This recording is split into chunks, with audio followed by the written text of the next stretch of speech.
Today's story is about two classmates who couldn't stand each other, but ended up stuck on a remote island together. They had no choice but to work together to survive. What happens between them during their time on the island? Let's find out in this exciting story. Today's story starts with a cheerful girl named Emma. She wakes up early in the morning, full of energy, and gets ready for school. Emma is one of the smartest and most popular students in her school, and she has lots of friends who adore her. On the other hand, there's Dean, a lazy and careless boy who is very different from Emma. Dean wakes up late, brushes his teeth quickly, and sits down to play video games. At the same time, Emma's mom, Barbara, is dropping Emma and her younger sister, Stacy, off at school. Emma meets her best friend, Liz, and they start chatting. Soon, a boy named Steven comes by and says, "Hi, Emma." Liz immediately starts teasing Emma, making her blush. Later in class, their teacher, Mr. Christian Sen, announces an exciting trip to Trinity Island. He tells the students that the bus will leave at 7 a.m. the next morning. At lunch, Liz talks to their friends about Emma and Steven, joking about how this trip could bring them closer. Emma tries to change the subject and focus on the trip, but her friends are too busy making plans for her love life. During lunch, Emma notices Dean sitting alone, cutting an apple with a small knife. Miss Collier, one of the teachers, catches him and scolds him for bringing a knife to school. She drags him to the principal's office, leaving Liz to say, "See, Dean is nothing but trouble." The next morning, Emma is excited about the trip. She thanks her parents, Barbara and Phil, for letting her go. Meanwhile, Dean doesn't want to go, but his dad reminds him, "We worked hard to get you on this trip after your mistakes. Don't waste this chance." Dean reluctantly agrees. At the school, Mr. Christian Sen gathers everyone and asks them to get on the bus. As Emma gets on, Steven says hello, but Liz pulls her away, whispering, "Focus on Steven. Don't waste time on anyone else." After a long journey, the group reaches Trinity Island. Emma and her friends rush to the pool, splashing and laughing together. Steven joins them, but Dean watches from the balcony, keeping to himself. Later, one of Emma's friends tells her about a party on a local boat. Emma doesn't want to go at first, but her friends convince her. At the party, Emma looks for Liz but instead sees Steven kissing another girl. Heartbroken, Emma decides to leave. From a distance, Dean notices her reaction and silently watches. Dean teases Emma, saying, "Looks like your boyfriend is having the time of his life." Emma snaps back, "This has nothing to do with you, Dean. Just mind your own business." Suddenly, the party takes a dramatic turn as police officers arrive on the boat. They had received reports of students using drugs at the party and immediately start gathering everyone at the front of the boat for questioning. Amid the commotion, Emma loses her footing and falls overboard into the dark water. Dean sees her struggling and without hesitation dives in to save her. After pulling Emma to safety, Dean spots a small boat tied to the larger one. He helps Emma onto it and quickly cuts the rope, detaching them from the big boat. Emma looks at him in disbelief and asks, "Why did you cut the rope?" Dean replies, "I'm not getting caught up in a police raid.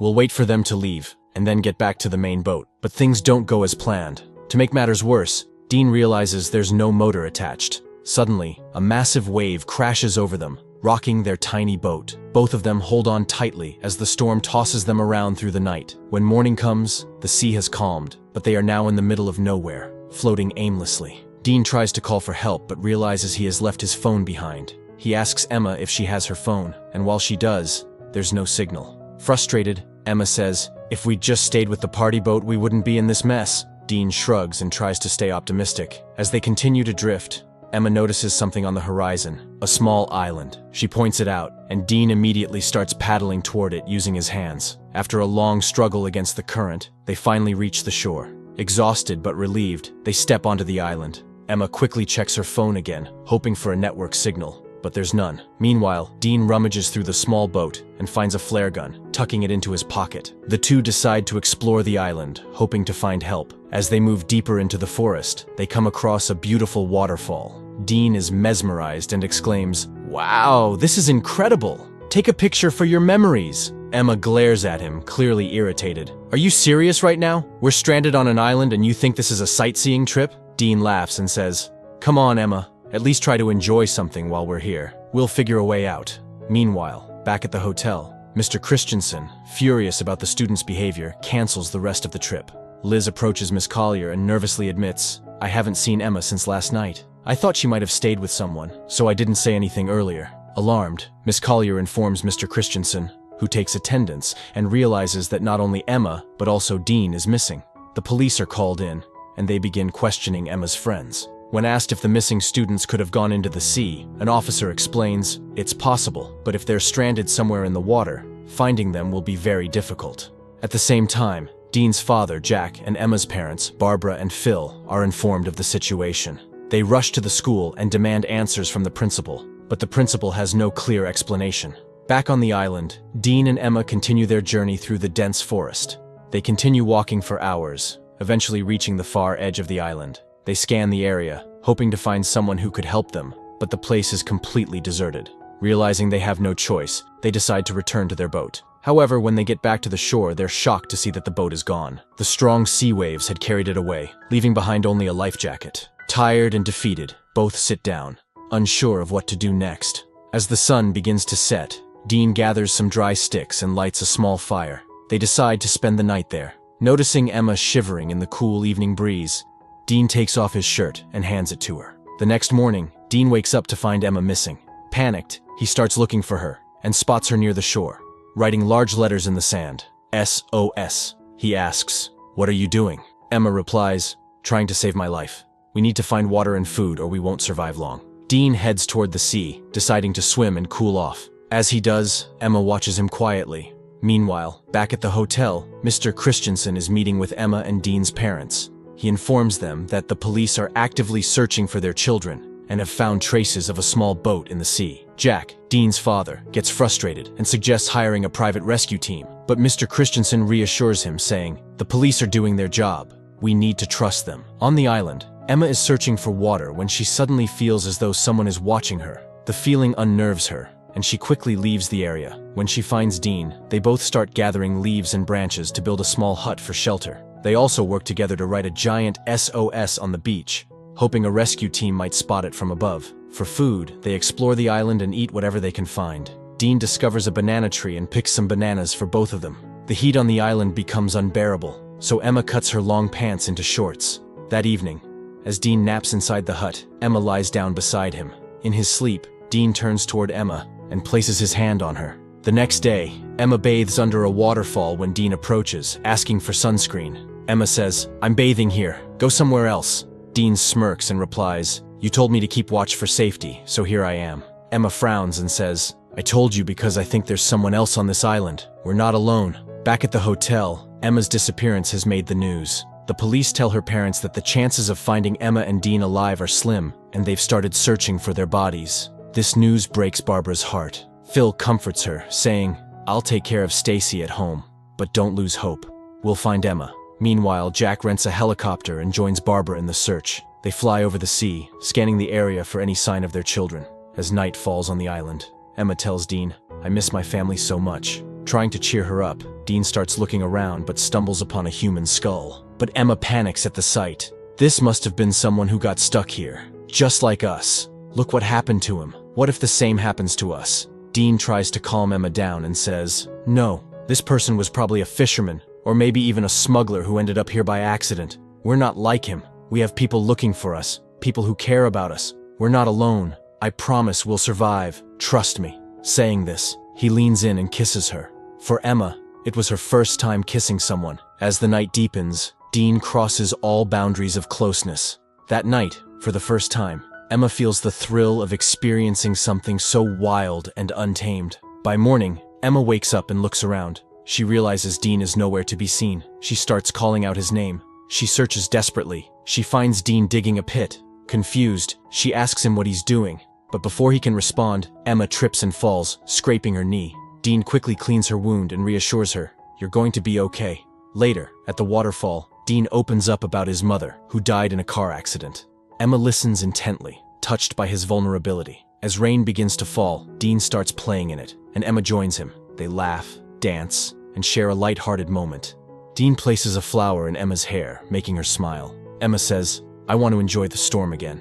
Dean smiles and starts preparing for another night of adventure. Meanwhile, a month has passed since Emma and Dean disappeared. The police declare them likely dead and end the search. However, Emma's mother Barbara and her friend refuse to give up hope. Barbara organizes another search with Jack, distributing flyers with their details. After days of searching, Jack tells Barbara, "We've tried everything. Maybe it's time to go home." Heartbroken, Barbara agrees but remains uncertain about her daughter's fate. Back on the island, Dean tells Emma about a green light his mother described, said to appear at sunset. Together, they decide to look for it, giving them a sense of purpose. Weeks pass, and they grow closer, enjoying the beauty of the island and finding solace in each other's company. They become intimate with each other whenever they want. One day, Emma asks Dean about his first intimate experience. Dean laughs and shares. It was with an older friend back in school. When Dean asks Emma how she felt, she shyly admits, "It was good." They laugh, and Emma says, "I want more experience." Dean grins and agrees. While foraging for fruits, they hear the distant hum of a plane. Rushing to an open space, Dean searches Emma's bag for the flare gun, but it's missing. The plane flies away, leaving them devastated. Later, Emma notices other items are missing. A chilling thought crosses her mind. "Dean, I think someone else is on this island, and they've been stealing from us." A few more days pass, and still, only one plane has passed over the island. No one has come to rescue them. Dean and Emma sit in the hut, discussing whether they should give up on the hope of returning home. They decide to accept their situation and spend their time together in the forest. Suddenly, Dean hears the sound of an animal. He goes into the forest to investigate, and Emma, worried about him, follows. As Dean ventures further, he encounters a black panther. He runs in panic, and after a long chase, he falls to the ground. When Emma reaches him, she sees that Dean is holding a blood-soaked knife, having killed the panther in self-defense. Back home, Emma and Dean's friends and family try to continue their lives without them. Emma and Dean, however, have adapted to life on the island. They've learned to hunt and build a life together in the hut, having let go of the hope that anyone would come to save them. One day, as they lie down to rest, Emma notices that their missing items are falling from above. Looking up, they see a monkey on a tree throwing their things down. To their surprise, the monkey is holding the flare gun that Dean had been unable to find before. Emma offers the monkey a banana, and the monkey throws the flare gun down. Just as they retrieve the gun, they hear the sound of a helicopter. They rush to an open area, and Emma successfully fires the flare. The helicopter crew spots them, and they are finally rescued.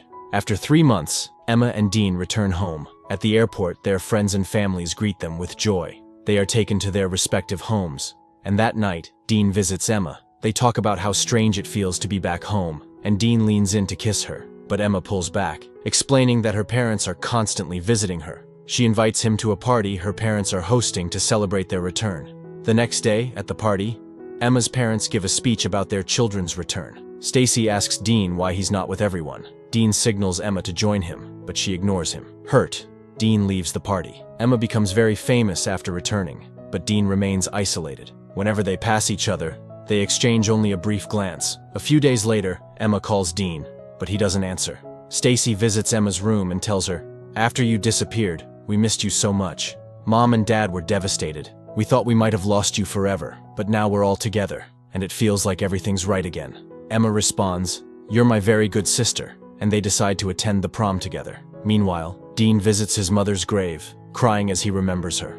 On prom night, Dean watches TV at home when his father asks if he wants to wear his coat to the party. Meanwhile, Emma arrives at the prom with her sister. Liz leads Emma to a surprise, and Emma sees Dean standing outside in the rain, waiting for her. This sight brings back memories of the island, and Emma, moved, steps outside to join him. Dean and Emma are reunited, and they kiss, their happiness shining through. The story ends here.